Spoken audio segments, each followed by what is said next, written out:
The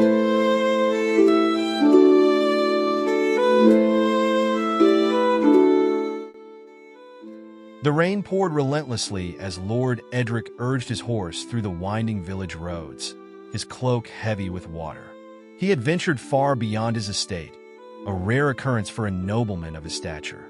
The world outside his castle was crude, chaotic, yet oddly mesmerizing.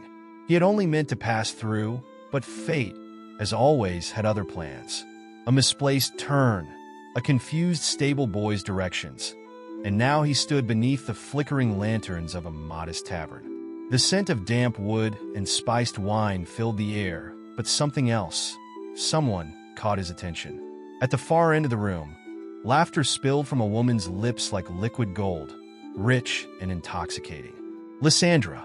There was a sharpness in her gaze, a wit in her words that made even the most confident men second-guess themselves. She was no ordinary village girl. No, there was an elegance to her, a control over her surroundings that made it clear she had seen the world, understood it, and mastered the art of survival. Edric, ever the observer, found himself drawn in, not by beauty alone, but by the enigma she embodied. He approached, his usual air of authority intact, but she met his gaze without flinching. "Lost, are you?" she teased, tilting her head just so, an amused smirk playing at the corners of her lips. His reputation preceded him, of course. A nobleman wandering into a common tavern was hardly an everyday occurrence. Yet, Lysandra seemed unimpressed. No curtsies, no meek glances downward, just those sharp, knowing eyes. For the first time in years, Edric felt off balance. The conversation was a dance, a battle of minds rather than swords. Edric had spent his life among calculated courtesies and rehearsed diplomacy, but this was different. Lysandra was unpredictable, unfiltered, a stark contrast to the cold, rigid world of the palace. There was something freeing in that. He found himself laughing, truly laughing, for the first time in what felt like eternity. She challenged him, amused him, and for a brief moment, he forgot who he was supposed to be. But the night was fleeting, as all moments of escape tend to be. The reality of his position loomed over him like a ghost, whispering of duty, of expectations. He should leave, and yet he didn't. Instead, he did something entirely reckless. He made her an offer. "How would you like to be a lady for a week?" The words left his lips before he could consider the weight they carried. Lysandra raised an eyebrow, intrigue dancing in her gaze. "A lady," she repeated, tasting the word as if it were foreign. The idea was ludicrous. A courtesan posing as nobility? The court would riot. The scandal alone could unravel the very fabric of his carefully maintained power. But something in him, perhaps boredom, perhaps something deeper, wanted to see how far she could go. "Come with me to the castle," he continued, voice steady despite the absurdity. "1 week. I'll pay you handsomely." He expected hesitation, perhaps even refusal. But instead, Lysandra did what no one else ever had. She surprised him. "Double the payment," she countered, lips curving into a smirk. "And I choose the dress." A laugh bubbled in Edric's chest before he could suppress it. She was bold, clever, and most dangerous of all, unafraid. Perhaps that was what made him reckless in return. Perhaps that was why, against every rational thought, he extended his hand. And perhaps that was why she took it. Neither of them knew, in that moment, just how much this simple agreement would change the course of both their fates. If you like exciting medieval stories, you can help us by subscribing, activating the bell, and leaving your like. The castle loomed in the distance, its towering spires piercing the heavens like silent sentinels of tradition. As the carriage rumbled over the stone bridge, Lysandra gazed out, her usual confidence laced with a flicker of something unspoken. Curiosity? Apprehension? The world beyond these walls had always been one of whispered tales and distant rumors. And now, she was stepping straight into the heart of it. Edric sat across from her, arms folded, unreadable as ever. This was a game to him, an experiment. But for her, it was something else entirely. The moment she stepped past the grand iron gates, the shift was immediate. Every eye in the courtyard turned toward her, scanning, dissecting. Servants hesitated, uncertain whether to bow. The nobles who had gathered to welcome Lord Edric home exchanged glances, their murmurs thick with speculation. She had been dressed to play the part. Silks that clung like whispers, jewels that caught the candlelight in sinful glimmers. But no amount of finery could mask the scent of something foreign in their midst. She did not belong, and yet she walked as if she did. Who is she? A voice dared to ask. The court had seen many things, alliances, betrayals, love affairs whispered behind velvet curtains. But this? A woman of unknown origins, standing at Edric's side with her chin high and a gaze that did not falter. It was an anomaly they could not ignore. Edric, ever the strategist, merely smirked. A guest, he answered, the weight of his tone daring them to question further. Lysandra did not need his defense, of course. She had faced men sharper than these in places far less forgiving. It was the banquet that truly tested her. The hall glittered in gold and candlelight, the long table stretching endlessly before her. Every place was marked, every title whispered like sacred scripture. Sir Philip, the king's advisor, sat near the head, his calculating eyes missing nothing. "And where, my lady, do you hail from?" he asked, voice dripping with politeness laced with a blade. A trap, a test. Lysandra met his gaze, the flicker of a smirk dancing in her expression. "From a place where men learn to ask better questions," she replied smoothly. A stunned silence followed. Then laughter. Lord Bexley, a man whose belly rivaled his wit, chuckled into his goblet. "Oh, I do like her," he announced, as if Lysandra were a fine vintage to be sampled. Edric exhaled, something dangerously close to amusement flickering in his gaze. She was doing more than surviving. She was winning, but not everyone was charmed. Philip's lips pressed into a thin line, his eyes narrowing just slightly. He had spent years ensuring that nothing unexpected disrupted the careful order of the court. And now, here she was, an unknown, unpredictable element. As the evening stretched on, Lysandra found herself weaving through conversation like a dancer through music. She spoke of distant lands, of trade routes, and the way gold moved like a living thing through the kingdom. She did not pretend ignorance. She did not simper or shrink. And Edric, for all his carefully laid plans, found himself watching her not as a piece on his board, but as something far more dangerous. She was not merely playing the part. She was bending the rules, and in a place where rules were everything, that made her a threat. As the last candle flickered low, she caught Edric's gaze from across the hall. Something unspoken passed between them, something weightier than the gold on her fingers or the silk on her skin. He had expected a pawn, a temporary amusement. Instead, he had brought a storm into his house, a beautiful, cunning storm, and he wasn't entirely sure whether to brace for impact or step willingly into the tempest. Days passed, and what had begun as a mere facade started to feel like something far more dangerous. Lysandra was no longer just a guest. She had woven herself into the very fabric of the court, slipping through its corridors like a shadow draped in silk. She learned names, uncovered rivalries, understood where power lay and how it shifted with the slightest whisper. What had been an experiment for Edric had become something neither of them could fully control. She was not merely surviving, she was thriving, and that was precisely what made her a threat. It was not just the court that watched her now, but the nobility beyond. The lords and ladies who once dismissed her as an amusement found themselves ensnared in conversations they never expected. She spoke of war and diplomacy with the ease of a seasoned tactician, of trade and negotiation as if she had been born into their world. Some admired her for it. Others feared her. Edric, for his part, was no fool. He knew power when he saw it. And Lysandra, against every possible prediction, had it in abundance. But admiration is a fickle thing in a place built on hierarchy and control. The more she flourished, the more enemies she made. And at the heart of that growing storm stood Sir Philip, a man who had spent decades ensuring that the kingdom remained in the hands of those born to rule. To him, Lysandra was not an anomaly. She was a disease, infecting the very order he had sworn to protect. He watched her closely, listened to every word she spoke, dissected every glance she shared with Edric. It was only a matter of time before he struck. The first blow came in the form of whispers, subtle at first, questions murmured behind goblets of wine. Where had she come from?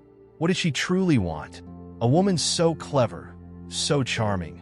Surely she was not here by chance. Soon, the whispers turned to accusations. Rumors that she had charmed Edric for power, that she was manipulating him for her own gain.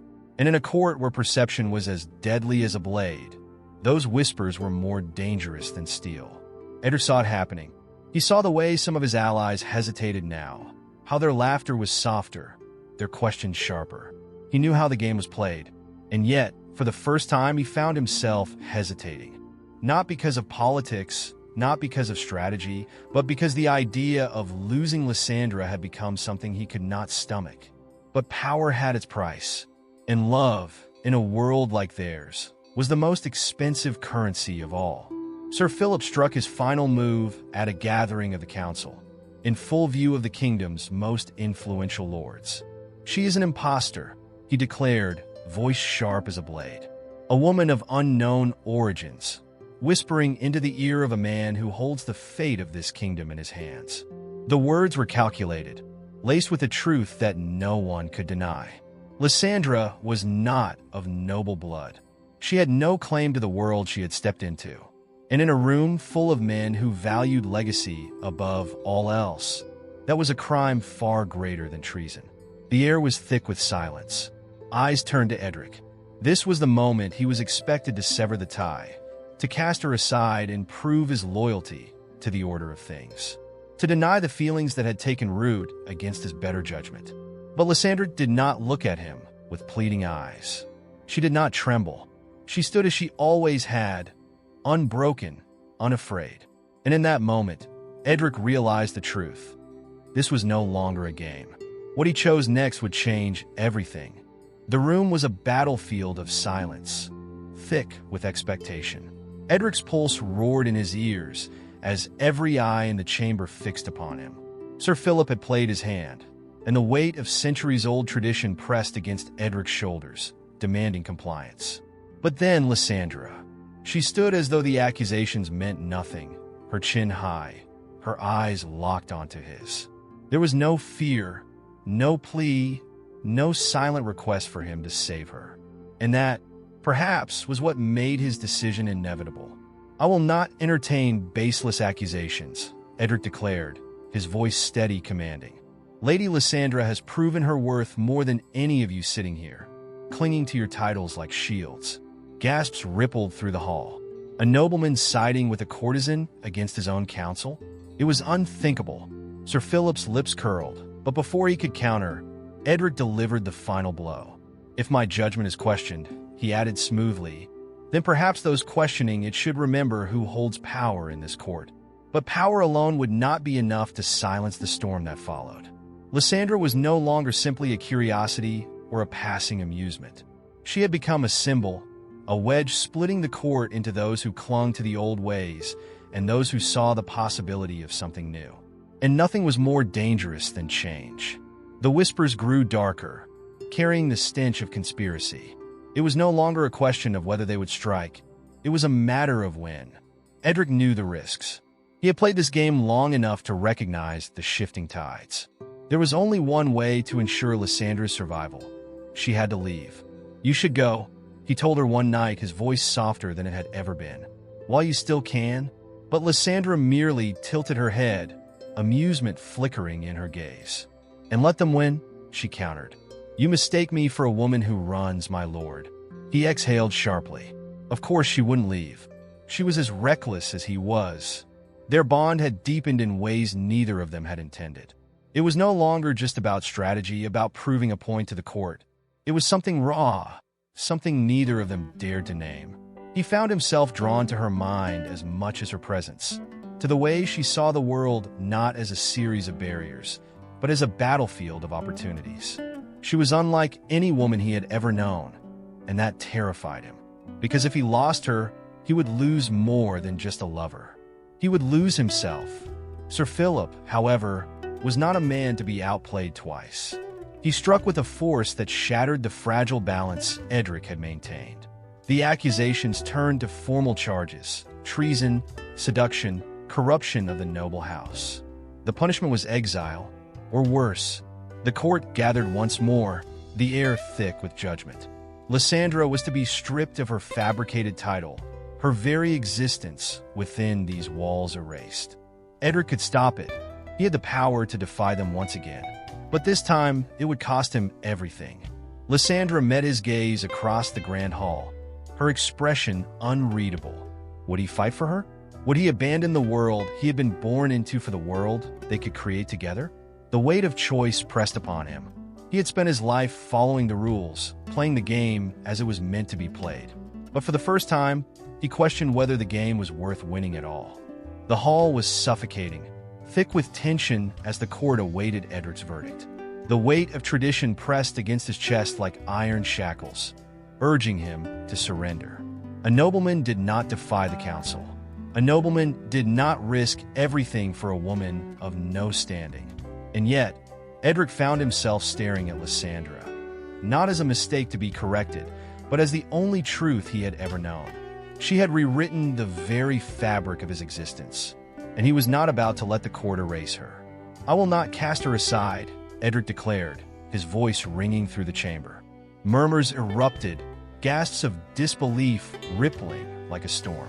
Sir Philip's expression darkened, fury simmering beneath his controlled exterior. "You would throw away your legacy for a courtesan?" the advisor sneered. But Edric did not falter. "No," he said, stepping forward, "I am forging a new one." A hush fell over the room, the unspoken battle lines drawn. This was no longer just about Lysandra. It was about power, and Edric had just upended the entire game. Lysandra watched him with something unreadable in her gaze. He had done the unthinkable, stood against the very world that had shaped him. The court was in chaos, some nobles siding with tradition, others whispering of change. Edric's declaration had cracked the foundation of their rigid system, and the cracks were only growing wider. Sir Philip, however, was not a man to concede defeat. If words could not bring Edric to heel, then steel would. Assassins moved in the shadows, their blades meant to cut the story short before it could be rewritten. The attack came swiftly, but Lysandra had learned to see danger before it struck. She had lived in a world where survival was an art form, where a misplaced step meant death. And so, when the first blade flashed in the candlelight, she was already moving. The clash of steel rang out, chaos erupting in the grand hall. Edric fought beside her, his sword a blur of silver. But it was not the fight that sealed their fate. It was what came after. The moment Edric turned to Lysandra, blood on his hands, and whispered, "Stay." She had never belonged anywhere. She had built her life in the shadows, moving from one existence to another, untethered and unclaimed. But Edric was offering her something she had never dared to want: a place, a purpose, a future. He did not offer her protection or pity. He offered her power, standing at his side as an equal. And for the first time, Lysandra hesitated, not out of fear, but because she understood the gravity of what he was asking. The court had been shaken, but it was not yet broken. To truly change the kingdom, they had to do more than survive. They had to rebuild. Lysandra was no queen, no noblewoman of royal lineage, but she was something far more dangerous. She was a woman who had learned the rules only to break them. And now, alongside Edric, she would carve a new path, one where love and power were not enemies, but allies. As they stood together before the court, the old order crumbling at their feet, Edric reached for her hand, not as a possession, but as a partner. The world would not accept them easily, but revolutions were never won without a fight. And this was only the beginning.